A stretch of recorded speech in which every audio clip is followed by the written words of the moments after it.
কিন্তু হিমসাগর যত মিষ্টি হয় তত মিষ্টি না। হ্যাঁ, হিমসাগরের আরে সব বিভিন্ন রকমের আম হয় না, কত জাতীয় আম আছে। হ্যাঁ, একটা ঝিম কালো আম, শেষ নেই, প্রচুর আম আছে, ন্যাংরা হয়, কচি আম আছে, দশরা আছে। আমরা এখন আম খাচ্ছি দীঘাতে। এটা কি জানেন? শঙ্করপুর।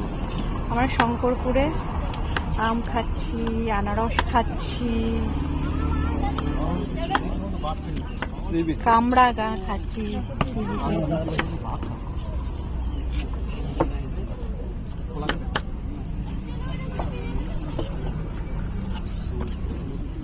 দিদি এটাও না ওই প্যাকেটে দিয়ে দিন। হ্যাঁ, কেন গাড়ির মধ্যে বসে খাবো তো।